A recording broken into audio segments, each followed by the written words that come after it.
guys, you're in a nutshell with me, Ina.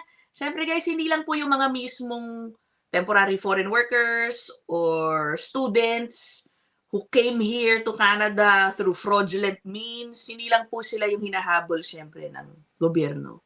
Hinahabol rin, in this case, no, what we're going to talk about in this episode, yung mga employers na abusado. Employers who hire foreign workers and don't give them their due salary, yung mga napag-usapang salary. Pagdating dito, hindi maganda ang kanilang working conditions, diba? Hinahabol din po yung mga yan.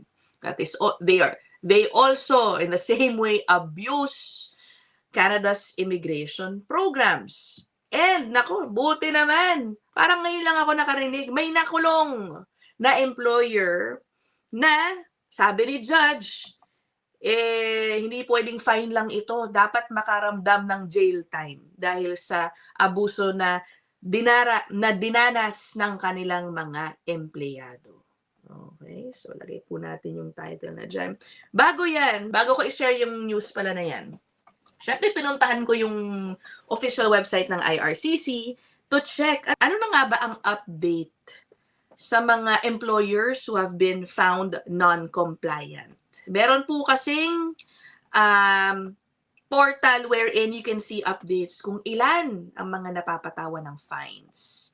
Okay, yung jail time guys, nangyayari yan kapag talagang pumunta sa korte yung nagrereklamong empleyado halimbawa at si judge ang magde-decide kung dapat ba ikulong or whatever other fines that could be imposed. Ito po ang pag-uusapan ko sa IRCC for now is yung penalty, okay, na ipapataw sa kanila at saka mga ban sa pag-hire ng foreign workers na pinapataw mismo ng IRCC or ng ESDC rin in this case. Yung ESDC po yun yung ahensya na nangangasiwa ng TFW program.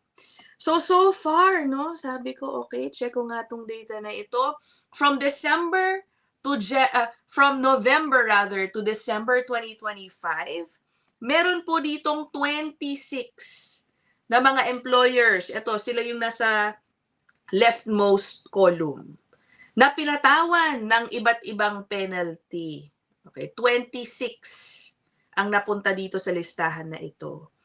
At ang penalties range or the penalty, umaabot ito, for example, isa sa mga matataas na nakikita ko, $32,500 tapos may 1-year ban. Isa pong Petro-Canada, Onaway Petro-Canada in Alberta. Ayan, napatawan siya nun. So, hindi na rin siya eligible for the meantime to hire foreign workers. Isa pang mataas na fine, ito rin, $49,000 in fines sa spiritual freight sa Surrey, BC. Pero, hindi siya banned mag-hire, Pwede pa rin, eligible pa rin siya to hire. Okay, depende po kasi sa kanilang kaso, kung sila ba ibaban. Wow, ito po isang malaki, I think napag-usapan ko na pala to nung November nga, nung unang lumabas to. Isa pong agri company to, parang seafood manufacturing yata.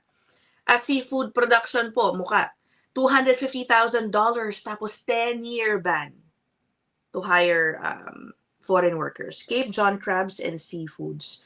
Based in Nova Scotia po ang address nila dito. Okay. So at least tuloy-tuloy guys. Okay? Ang huling nakalista dito, December 15, 2025. Itong Pattern House Interior Design and Renovation. In Thornhill, Ontario. May penalty, 10,000 pesos. Sana talagang sinisingil. Okay. Kasi noon guys, meron ako nakitang portal. Similarly, discussing fines imposed on abusive employers, mga ganyan. Pero parang may isang column doon na makikita mo na marami daw doon uncollected pa rin. Kahit na ang tagal nang pinato yung penalty. So that's one thing I would like to know, kung talagang nagbabayad ba ang mga ito. Ayan. Sige, puntahan na natin guys yung report sa Calgary. Ayan, from the Calgary Herald. Sabi dito, Calgary restaurant owners handed jail terms for taking advantage of immigrant workers. Ang sabi ni Justice Sandrama sa Calgary Court of Justice, There were multiple aggravating circumstances justifying a jail sentence, including that the offenders threatened to send them back to India if they didn't pay. O sige, alamin natin ano ba ang ginawa nito. Tsaka guys, alam mo, medyo nagulat ako dito sa sinasabing jail term. Okay na sana o makukulong. Pero alam nyo ba na yung jail term, ilang araw nga ba ito? 90 days. O, 3 buwan na nga lang eh. Pero alam nyo ba na isa-serve lang nila on weekends? Oh, handing them 90-day terms which will be served on weekends. Iba rin talaga dito sa Canada, no? Ngayon lang ako nakarinig. So ano to, on weekends, pupunta sila sa kulungan. Monday to Friday, back to work sila. Tutulog din sila sa bahay nila, ganun. Kakaiba, no? O sige, puntahan na natin. Ano ba yung ginawa? So, ang nangyari, nung hinire daw to mga foreign workers, siningil ng bayad. Ang sinasabi nung employer, kailangan nyo kaming bayaran. Government fees yan dahil nabahagi ng pag-hire namin sa inyo. That is not true. There's no such thing, okay? Ang kailangan lang po bayaran ng isang employer kapag sila ay kukuha ng temporary foreign worker is about $1,000. Wala nang ibang fees dapat na ipapasa doon sa mismong empleyado. Okay? Yun yung ideal situation. Wala po talaga. So sabi dito, conning temporary foreign workers into paying bogus government fees to work in Canada has landed 3 Calgary restaurant owners jail terms. Okay, warranted daw yung jail term. Dinidiin ng husto dito sa article, guys, kung bakit karapat-dapat ang jail term. Bakit nag-decide si judge na merong jail term. And I think kaya nila yan hina-highlight ng husto. Kasi bihira lang po ito mangyari. Madalas, meron lang fines, damages, bibigyan mo ng compensation yung affected worker. At most, ang nakikita ko so far, house arrest. Yung ganyan. Pero hindi pinagbigyan ni judge in this case. Diba? O, babasahin ko yung mga pangalan ng mga employers, no? Maninkandan, Kasinatan, Chandra Mohan Amarjak, and Mary Roach. Maliban daw po dun sa 90-day jail time, meron ding 18 months of probation pagkatapos nun. Kasama niyan may kondisyon na wala silang contact doon sa kanilang 3 biktima. Tapos maliban dyan, pinapabayaran din sila ng $44,000 doon sa mga empleyadong apektado. Okay? Ang employers ay nagmamay-ari ng restaurant na Marina Dosa Tandoori Grill. Okay? Tapos yung complainants, 3 sa mga cooks na kanilang hinire. After each move to Canada, they were told that they had to pay $24,000 for LAMIA for government fees related to their immigration to Canada. Abay talagang pagdating dito, tsaka sinabihan. Kaya yung isa dong empleyado, nag-report agad sa CBSA tsaka sa police. Tapos nag-resign sa trabaho after receiving an open work permit. I would assume it's a vulnerable open work permit ang kanyang nakuha, no? Tapos yung dalawa, patuloy na nagbayad, no? Kawawa naman, 12,000. Tapos yung isa naka 8,000 na daw. Tapos maliban doon sa mga pinapabayad, hindi rin maganda ang naging working conditions daw ng mga empleyado, no? There were multiple aggravating circumstances justifying a jail sentence, according to the justice.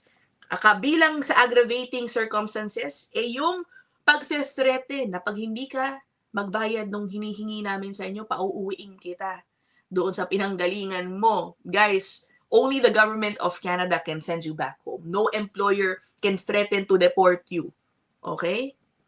Oh, at the request of their lawyers, so mag-uumpisa daw ang jail terms January 30.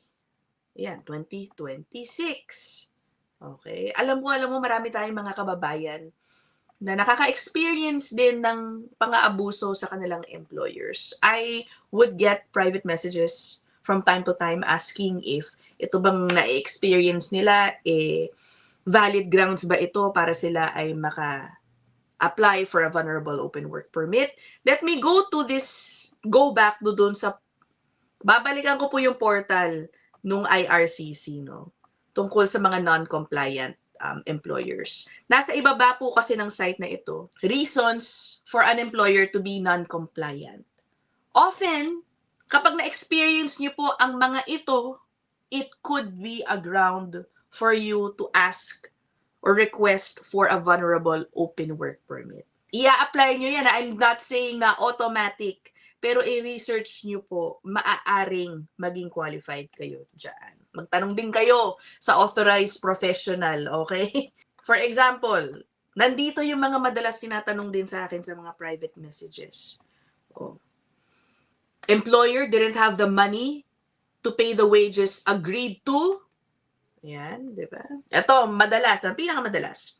The pay or working conditions didn't match or were not better than what was listed on the offer of employment, or the job was not the same as what was listed on the offer of employment. Kung biglang may pinapagawa sa'yo na hindi nyo naman pinag-usapan, hindi kasama sa iyong kontrata, that's a form of abuse.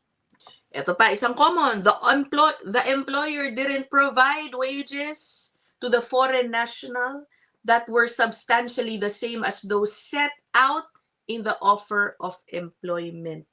Okay, hindi tama ang pasweldo.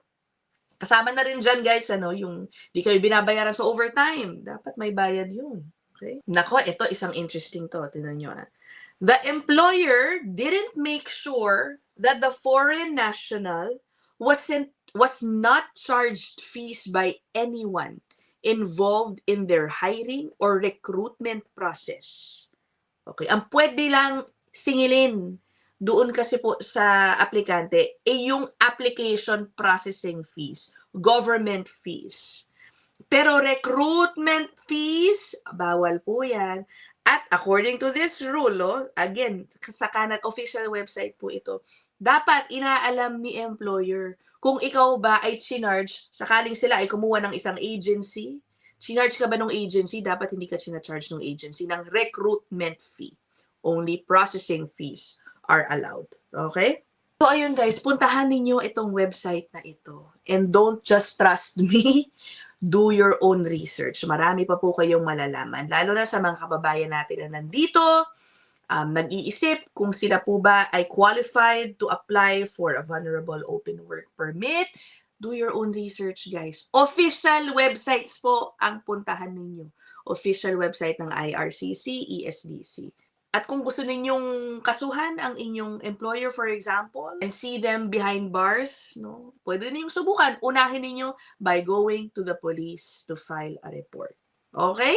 If you can afford to find a lawyer to help you out, or baka meron din po mga libre, no, mga legal aid, you can seek help. Meron din po mga non-profit organizations who can help you out for free. Okay? To start your journey, to start the complaints that you want to file. Okay, so I will end this episode here.